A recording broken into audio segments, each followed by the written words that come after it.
Hello, everyone. Welcome to the first episode of Spill the Tea. If you've never seen me on campus before, I'm Shakur Silas.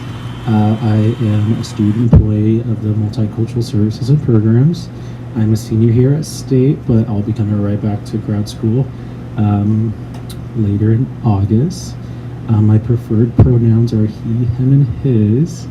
And today we have the special Corey Smith on the first episode. So can you give us what you do and your preferred pronouns? Hello everyone, my name is Corey Smith and I have the pleasure of serving as the Assistant Director of Fraternity and Sorority Life here at Indiana State University, and my preferred pronoun are he, him, and his. I've known Corey for quite some time now. I'm telling everybody my age. Okay, so where are you from? So I am originally from the south suburbs of Chicago. Wouldn't call it a small town, but the town of Richmond Park. And how long have you been here at Indiana State? I've been at Indiana State, including grad and undergrad, for about 8 years now.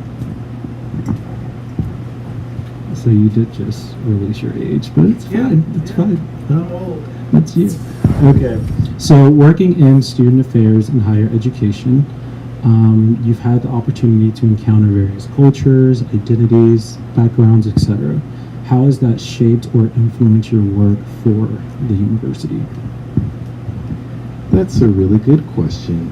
I think that in the 8 years that I've been here, I've obviously had a lot of time to meet a lot of different people and experience a lot of different cultures.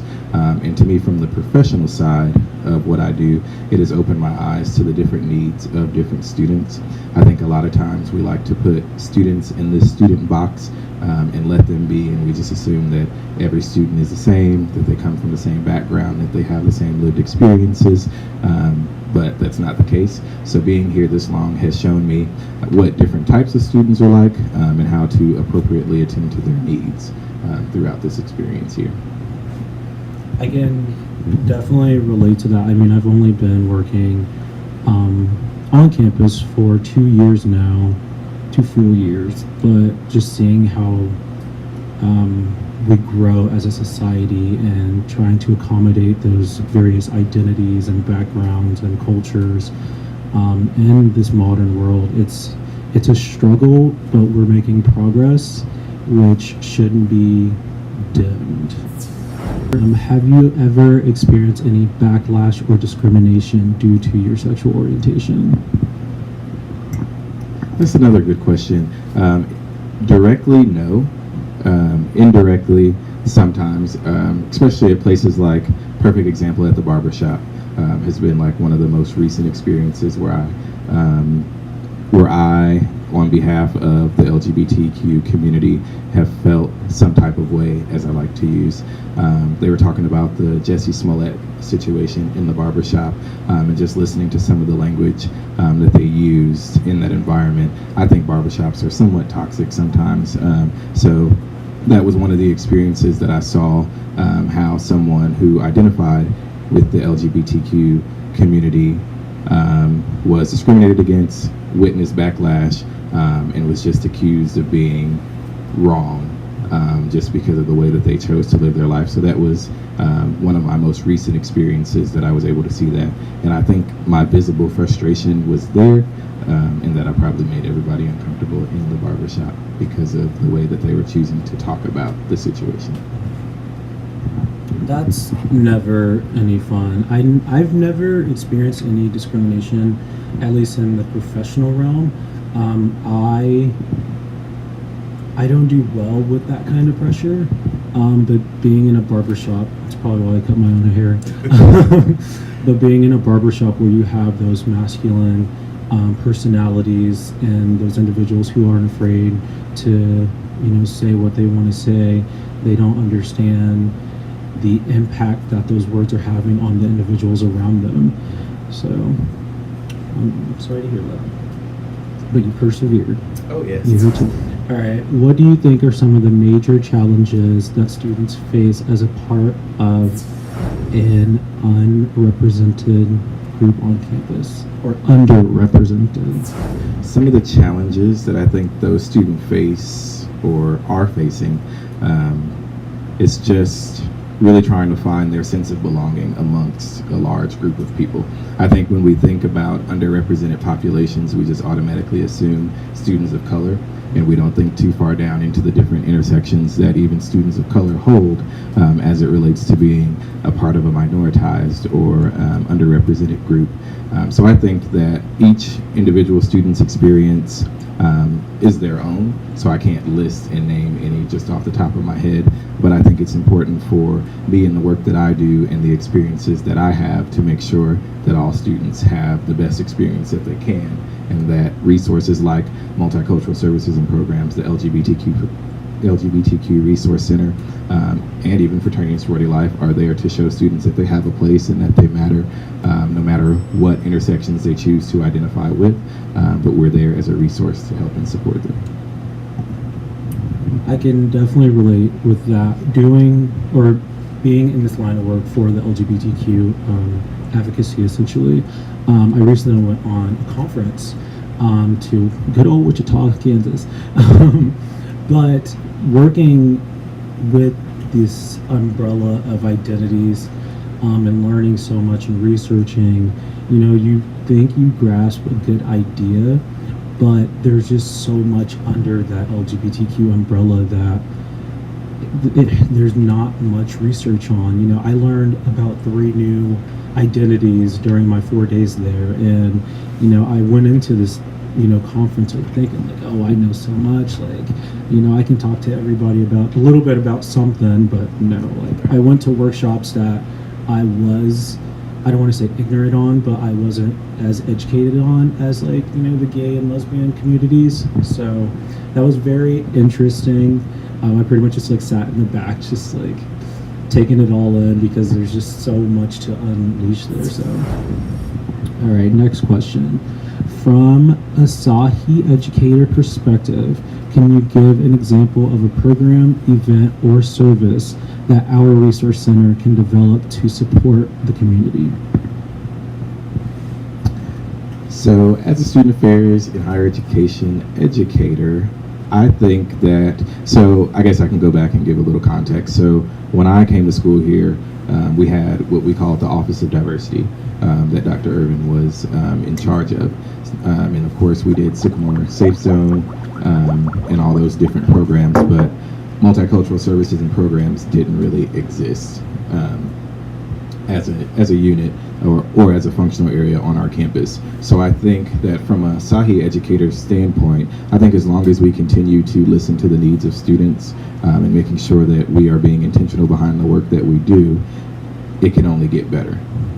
We don't know different things that we need to incorporate or different offices we need to build from scratch to help make the experiences of our students better until we hear those things. But once we hear that and we see that there's a need for it, we're able to add programs and initiatives to that. So I think MSP is right in line in where they should be as far as meeting the needs of students at this present moment. But I think that there will always be an opportunity to improve and add more to the mix as we continue to see what the student demographics are over the next couple of years, because the students that are here now weren't the same students that were here when I was here.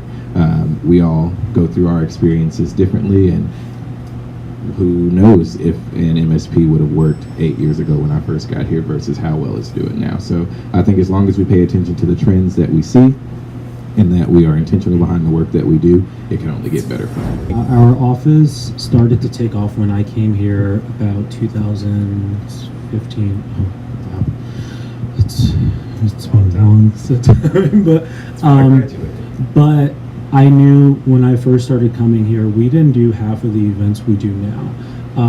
I know last semester alone we did over 150 different events, and that's for all 3 resource centers, but that's just our way of at least letting the students know that we're listening to you, we're here for you, and we're here to advocate for you. One other thing I would add to that, actually thought of a program. I thought the Pride Carnival, is that what you all called it? I thought the Pride Carnival was a really good program that you all brainstormed and implemented for the campus. I think a lot of times when we think about education and educating students who may not be as educated on the LGBTQ community, we look for ways to like sit them down in a classroom and say this is this and this is this and this and this. But I think MSP did a really good job in trying to incorporate what we are currently used to as a society, so to speak, so a carnival, but then adding the educational component onto it to where students could come, have a good time, but then also either directly or indirectly walk away with some very valuable information that they may not have had going into it. And I know that it was originally supposed to be outside, so the way that you all were able to accommodate for the rain.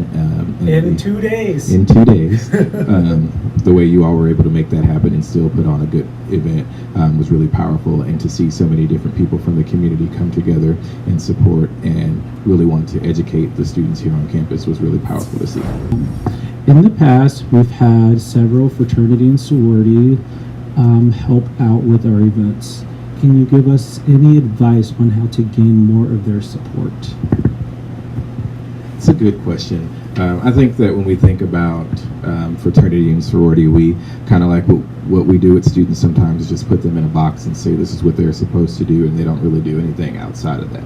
But I think when we talk about intersectionality, knowing that there are individuals who identify within the LGBTQ community that can relate and that have perspective that they can offer when it comes to collaboration or partnership with MSP and with the LGBT Resource Center. So I think it's just about having those conversations and not being afraid to do so. And those that are interested, or also I'll add those that are comfortable in participating, will do just that. I think if we continue to focus on education and making our students feel at home and valuing this experience, that it can only get better from there. But I think just having those conversations and really figuring out what that common ground is, kind of like with the carnival, that was something that everyone could relate to. So how could we incorporate education into that setting? So just figuring out what works for fraternity and sorority life and those fraternities and sororities, but then also what works for MSP and what is new and inventive and stepping outside all of our comfort zone to make all students feel comfortable here at the institution. So I think that it's definitely possible and it's definitely doable, but we have to make sure that we are educating to make sure that everyone understands what it is that's being done. Especially for the Pride event, I want to give a shout out to all the Kappa Sig brothers, because literally almost all of them came out to volunteer for that event. So that was really awesome. And so this leads us to our final question. How would you define allyship? I would define allyship as someone who, someone or a group of people who are in support of an individual, not just as it fits within the LGBTQ spectrum, but anywhere when you think about intersectionality and needing a group or needing someone to support and listen to you when you need a soundboard, when you think about the different injustices that different individuals face.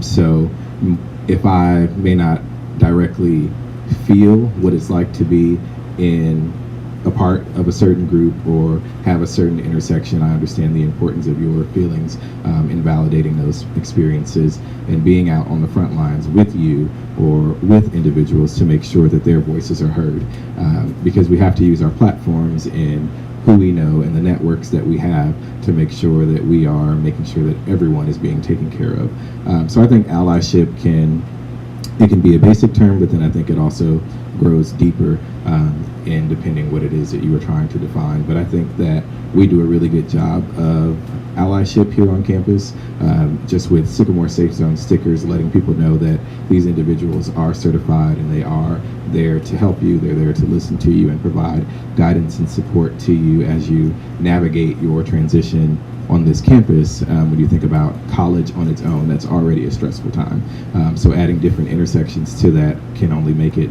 a little bit more difficult. So I think that's how I define allyship.